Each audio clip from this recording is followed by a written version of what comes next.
God to give his only begotten, his only begotten son. That's an unusual love. While I was yet in my sins, he gave an unusual love for me. He gave an unusual effort for me. He gave his only begotten son for me. And if I can't do anything but stand here and shout, hallelujah, I got to give him my unusual effort. Even through my fatigue, he deserves everything I have simply because he gave the only begotten son. Amen. What about you? What do you feel you can give this morning? What do you feel you can give this day? I ain't talking about the normal. I'm not talking about what you think you can give and so you can. No! What can you give unusually this morning? All right. Well, for God so loved the world that he gave his only. He gave all he had. Amen.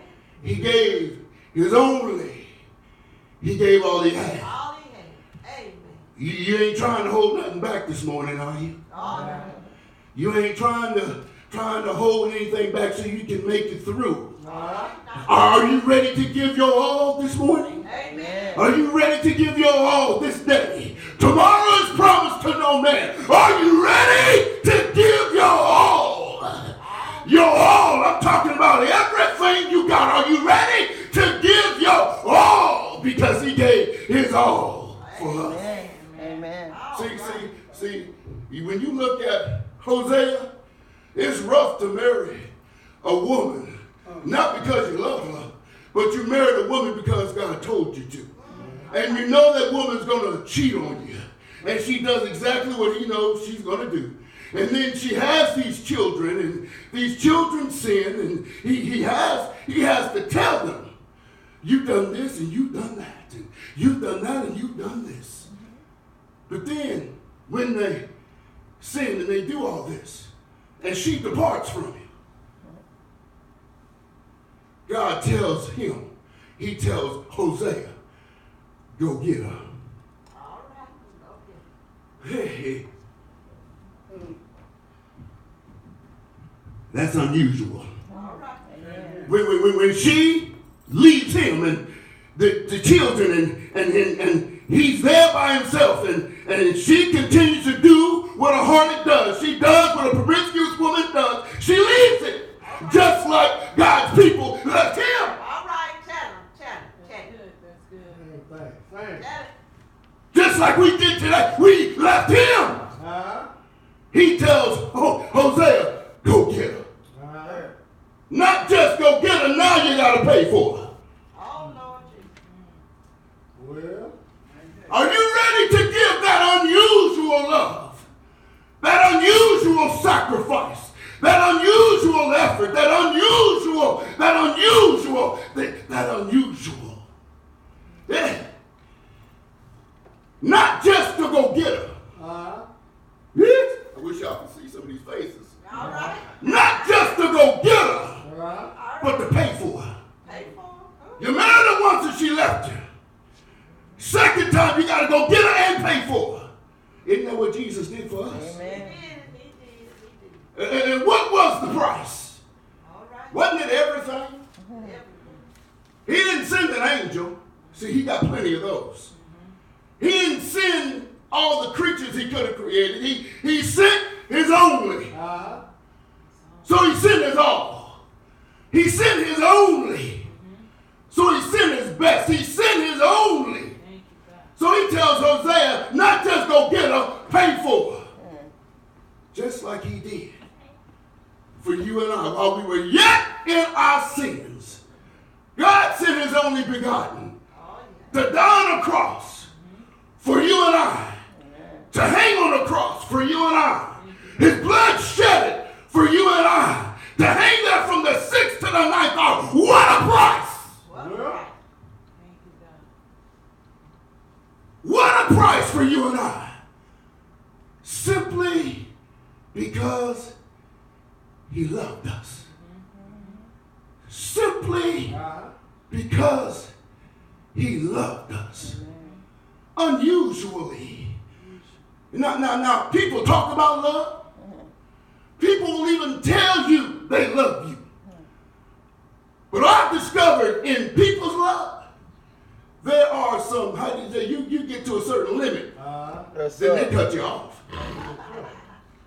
You get to a certain limit, they'll tell you, you cost too much, you weigh too much, you ain't supposed, no, we can't go, no. But God's love, has God ever told you weigh too much? No. But he carried you, right? Right. Has God ever told you you just weigh too much, you cost too much, you require too much? Has he ever told you anything like that? Yeah. But people have. Yep. See, there's no other love that can compare to God's love. All right. Can't nobody do me like Jesus. Now, I'm not just saying that. I've gone through some things with people, but can't nobody do me like Jesus. People have turned their backs on me, but Jesus never turned his back on me. People have talked about me, but Jesus never talked about me. People have set up traps for me, but Jesus has never set up traps. Do the inventory. Has people ever treated you the way God has treated you? All right. Oh, it's quiet in here. Just think about it. Has Jesus ever talked about you the way people have talked about you? Yeah. All right. Oh, it's quiet in here. Has God ever turned his back on you? Yep. Like people turn their back on you? Yep. Where would we be if it was not for God loving us? See, I've been dealing with some things. I've been reading certain perspectives on God's love and how people think how smart they are. Some man even had the audacity to say that God didn't do nothing. Jesus did everything, so we don't owe God nothing. Which I had to sit down. I could not understand that, because when I read the text, if it wasn't for God sending him, Jesus wouldn't have came. All right. But God sent him. Yes, yes. And Jesus said, God sent me. And I'm here to do the will of my Father because he sent me. Now, if he sent me, Jesus didn't volunteer. He sent me, and Jesus obeyed. He obeyed. Now, think about if he had not have obeyed. Obedience unto death. We would be, oh my goodness. We would be, oh my. But because he loved us. Can I show you something? Turn to chapter 8 in John. We dealt with some things last week in chapter 8. But something else just jumped out. The Lord just brought to my attention, just jumped out at me.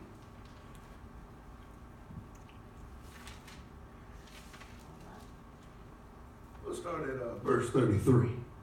8 and 33? Yes, sir. 8 and 33. Amen.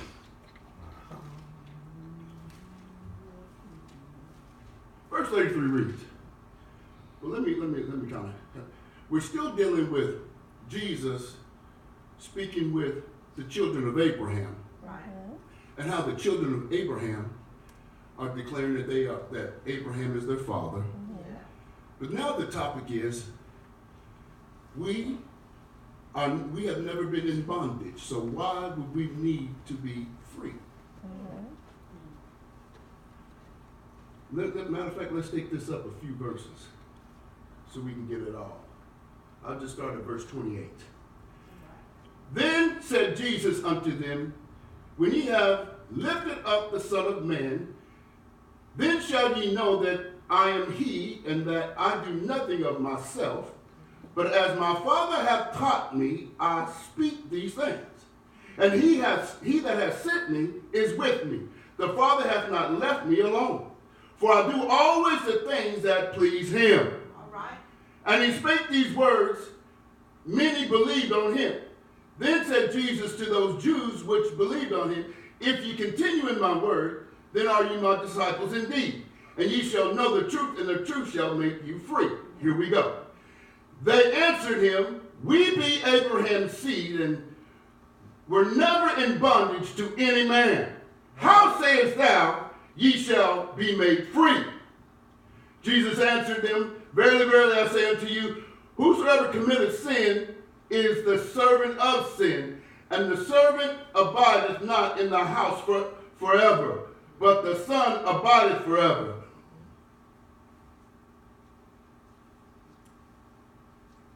Because they've never been in bondage. All right. And yet, they're in sin. What a deception. Never been in bondage, but yet in sin. That's the world today. Simply because you can make profit in a world of sin. Simply because a life of sin is acceptable.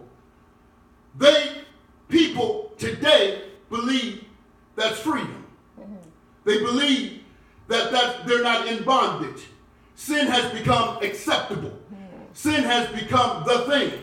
Sin has become life. And yet here Jesus is telling them that ye shall be made free, and they don't understand that they are in bondage because we are living in a world of sin. So they have a problem with Jesus. How can we be made free if we've never been in bondage? But yet, yes, you've been in bondage. You've just been able, how do you say, to be successful in it. How many people are successful in bondage even now? How many people, because they're able to make a profit, even in this world today, do not look at it as being in bondage? Don't understand. But because he so loved the world, the door is still open. All right. All we got to do is believe and confess. Amen. The door is still open. Simply because the blood of Jesus never loses its power. Amen. The blood of Jesus never loses its power. God sent us something that will keep it open forever. All we got to do is believe and confess. And all he gives us time to repent. What a mighty God we serve. What kind of love is that he continues to give us an opportunity after day, after day, after day, after day. Amen. Even if we get on our deathbed and we have that opportunity right then and right there, and we believe and we confess, even right then and there, the Bible says we shall be saved. What a mighty God we serve. What kind of love is that? To continue to love us despite how we treat him, how we use him, how we talk about him, how we just manipulate. The children of Israel did the same thing. Amen. So he says, I'm going to seal this deal because I love them. I'm going to give them an unusual love. And when I give them this unusual love, some of them are going to accept it. But for those that don't accept it, I'm still going to leave the door open. I got some Pauls out there. Yeah. Some Pauls that didn't accept it. Matter of fact, some of them Pauls attacked my church. Some of them Pauls attacked my servants. Some of them Pauls attacked those that had the cure for sin. But you know what? I still love me some Pauls. And I still love me some Peters. I still love me some of those renegades. I'm going to use